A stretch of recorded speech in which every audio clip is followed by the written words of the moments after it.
What's up? What's up? What's up, y'all? Welcome to the Kingpin Chronicles. I'm Big DP, your host, and today I'm going to be just giving y'all a brief overview of what our plan is and what we want to do with the Kingpin Chronicles and our platforms, right? First of all, what we're going to be doing is we're going to be sharing real and raw, uncut stories, right? I'm going to be sharing my own personal story, right? Like an autobiographical thing, right? Where I'm gonna be going from my early childhood into my adolescent stages and teenagehood, and then becoming a man, and just sharing the circumstances that put me in the situation that I was in, right? That made me feel as though I ain't had no way out but to choose a life that involved a bunch of criminal activity, man. And I'm gonna get into sharing a lot of the stuff that I went through throughout my years, and bring on some of the people that was, a part of my life. Some of my friends and partners, and some of the people that I've, mingled with in the streets. And what we want to do is we want to interview and bring forth anybody that's an ex, quote unquote, kingpin, all the hustlers, street legends, and that people that just, made their presence known in the streets, right? And we want to use these stories, right, to share the truth behind what's really going on in the game, because the game is a bunch of glorification of the materialistic stuff that we're able to attain from doing stuff that might involve us breaking the law, uh, and in some instances some people resort to violence. I personally was never a violent criminal. I was strictly about the money. If it didn't involve money, I didn't want nothing to do with it, and I went so far as to protect my sanity, and just what I was doing with not to make sure that I didn't get involved with violence. That I had a mindset to where that if I needed a gun to go somewhere, I'm just not going. That's just not somewhere I want to be. If I need to have a gun to be there, then I just wasn't gonna go, right? So we're gonna share, and I'm reading from some notes that I took on what I wanted to share as far as presenting what we're gonna be doing with this platform, right? And we're just gonna share our stories, which are gonna be examples of the real cost behind the crimes that we committed, the power that we attained from it, and a whole lot of the betrayal that me and a lot of the people that I'm going to be interviewing went through when it come down to betrayal. I'm talking about people stealing from you. I'm talking about the robberies. I'm talking about the people informing and working with law enforcement to help bring some of us down, because we all went through it, and it is a very integral part of the game. And if you anybody that's ever been any kind of a factor in the streets or in the game, you've been through all of those, right?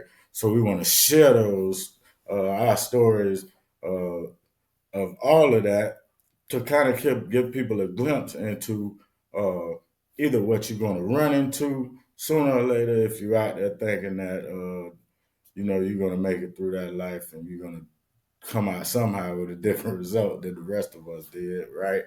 And or you're gonna you're gonna run into the people that's gonna betray you on all levels, from stealing from you to crossing you in the worst way possible by putting you behind that gate, and for the most part, to be put behind that gate is always going to take somebody else tricking you into getting involved into some kind of criminal activity, whether it's a beef, whether it's they take something from you, or whether it's they just get caught and can't go stand up and do what they supposed to go do for what they got caught doing, and they decide to bring you down with them. So we're gonna share those stories so that y'all have a real understanding of the real consequences that's almost unavoidable when you're out there living that kind of life. And you know, I plan on bringing some real big dogs. You know, a lot of these people, you know, I'm trying to bring a lot of untold stories. People ain't heard about these people, and people don't even know about these people. All we hear about, for the most part, is the people that's being glorified because they flashed a lot of what they had going on, and kind of everybody knew what they had going on. But you know, those type of people, if everybody know what you got going on and you putting it in front of everybody's face, man, the police know what you're doing. You ain't gonna last long. But that going to the next part about the lessons from the streets and how the rise and the fall shaped our lives and the hard-earned wisdom that followed behind it, right? And when it come down to me, I was really able to watch other people that came before me and the consequences that they fell to, right? And what I saw as mistakes that they made, and I did everything possible to try not to make those mistakes, but you know, I still ran into the betrayal, you know, the crime. Obviously the crime, but having power, you know what I'm saying, kind of put you in a position where you at the top and you all by yourself because you can't trust nobody. It get to that point where you can't trust nobody, or you know you just cut yourself off from people because you just, you know, it's a bunch of reasons they get into that. And as the stories come to y'all will understand that more. Uh, Especially with my story. This next thing is going to be the most important part and really the purpose for this platform, right? And it's the redemption and the change, right? Our stories are going to be to get you to the transformation, our second chances, right? And how we are doing the things that we need and we feel obligated to do to break the cycle that has been going on for decades in our community and amongst our culture, right? And sad to say, the way that I was, and a lot of us was in the 80s, 90s, and early 2000s, has become what they are referring to as the culture. And it's a bunch of nonsense. That's what they're using to trick our youth, you know what I'm saying, into thinking that a life of crime is a thing to glorify or something, you know what I'm saying, that could possibly be the route that they want to take. And I feel as though, you know, we're losing a lot too many people. I got a personal story. I can't really speak on it right now. But when the time comes, I'm going to explain that and I'm going to use my story personally. That's why I'm bringing it first, right? I'm going to use my personal story to show you how the system, right, is designed to put us in a particular position to where that we can't win. And if you ain't aware of it, you're going to be one of the losers, right? So I'm coming back to share with people some of the stuff that I have done and the steps that I took to move myself away from putting myself in a position where I couldn't provide for myself.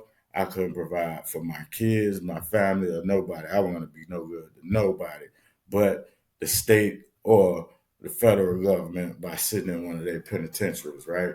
So um, I'm here to tell you, man, don't let the flashy and the glamour and all of that get to you because it's fake, right? So that's why we want to push our redemption stories, right? And personally, I'm a serial entrepreneur, right? I own a tax prep business.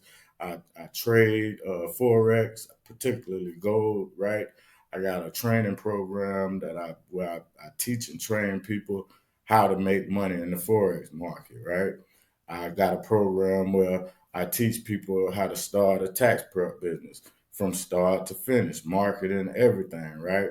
Um, I prepare taxes, right? And I help people to get put into the situation to where that they are financially stable and, right, they're giving the government as little money as legally possible, right? There's nothing wrong with avoiding taxes, right? It become illegal when you start evading them.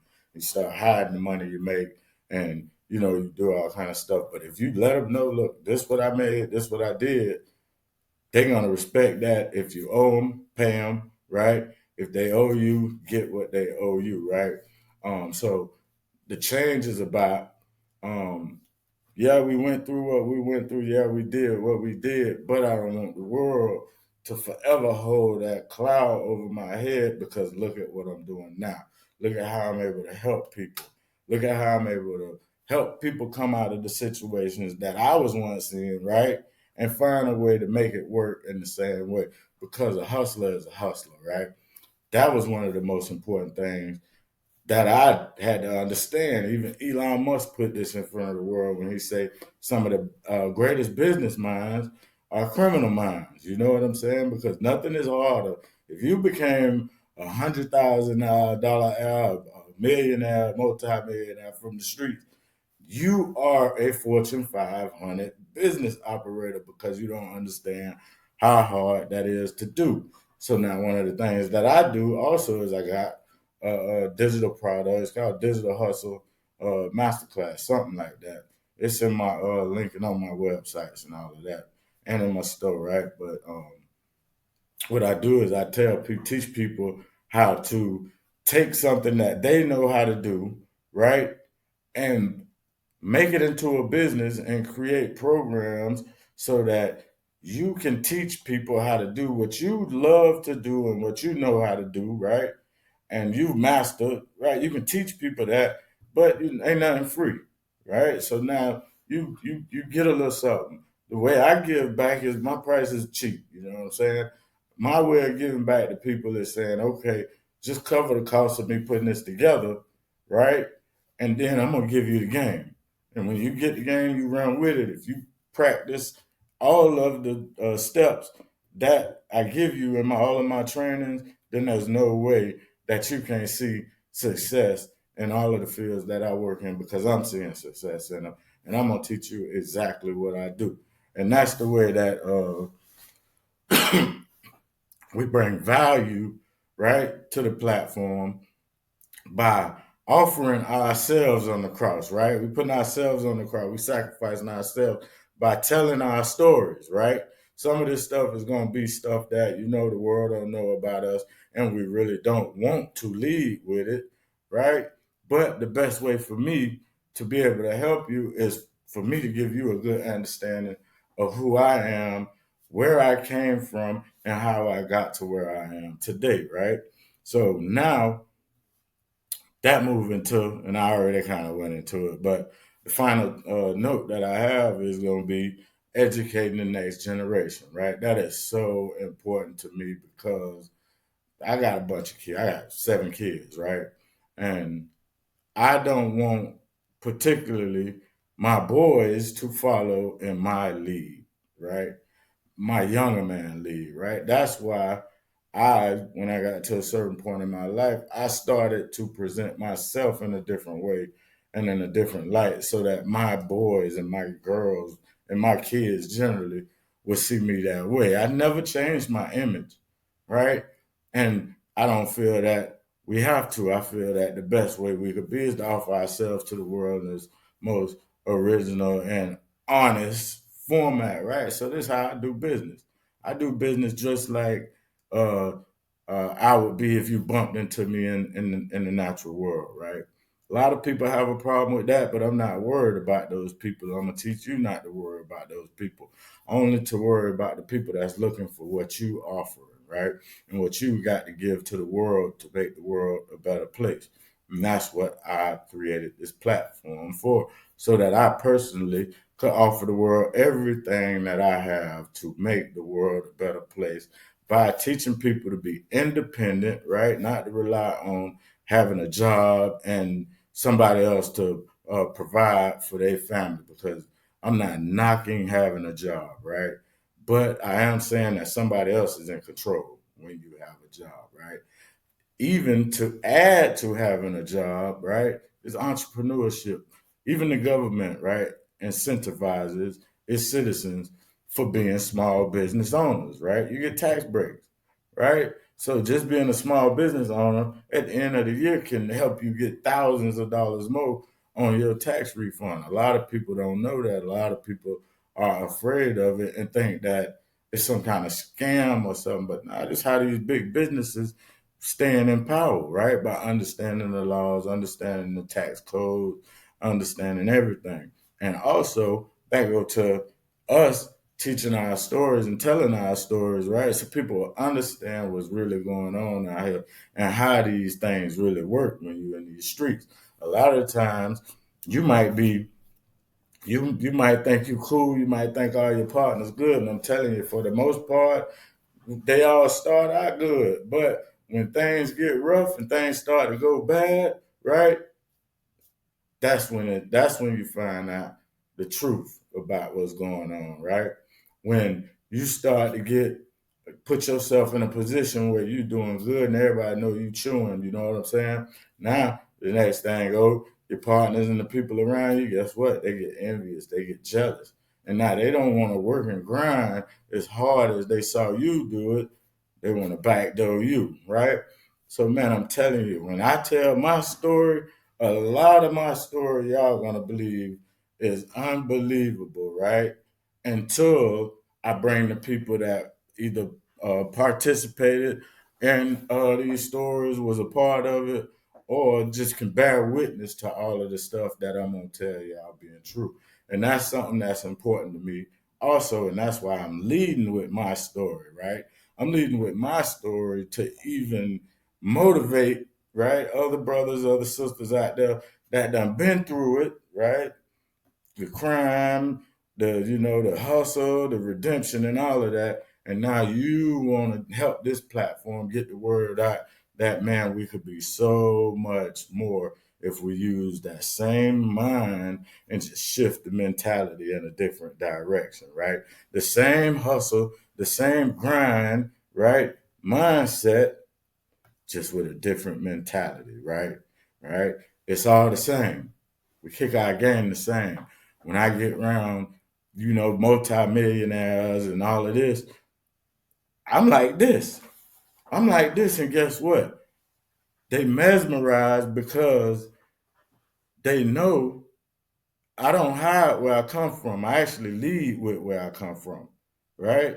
And what I've done and everything that happened to me in my life. I lead with that because it helped people to understand you a little bit better. And what it do is they know you. So now can't nobody come tell them nothing bad about you, right? So that's something that I did personally.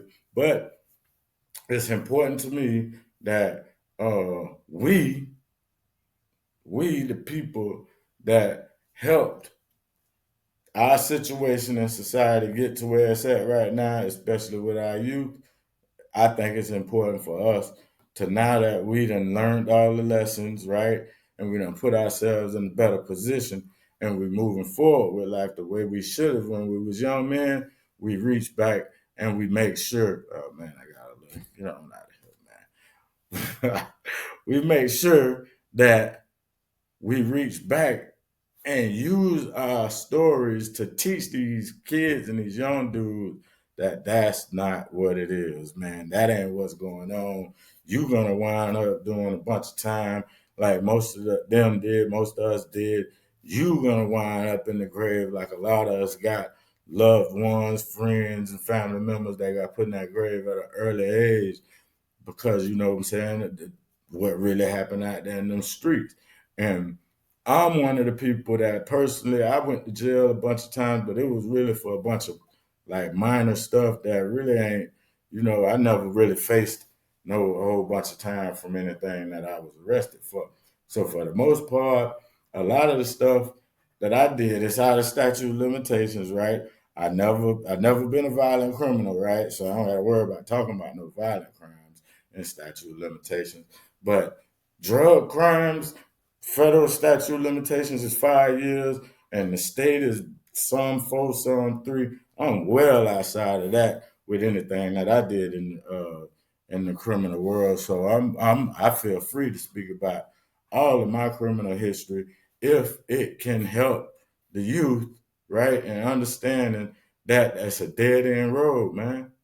It's a dead end road, man. You're probably never gonna hear another story like mine to where that I'm able to tell you, I kind of, I had a few blemishes, you know what I'm saying, on my file, but I ain't for the most part get caught for none of the stuff that I really did in the streets, and I was able to be kind of smart to understand what to do to just keep my freedom and be able to be there for my family, right? Because that was what was most important to me. The streets and my friends and all of that, I got love for all of that. But my family and my love, my kids particularly, right, come before everything and everybody. Even I got grown kids, and they make their own decisions, and I guided them, and they never struggled, they never none of that. But my grown kids got grown, and they make their own decisions, you know. And what I did was I stepped back and get out of the way because I was the same way. I had sometimes they don't want to listen, sometimes they listen, right? I was one of them that thought I had the game, and it's a lot of them, and kind of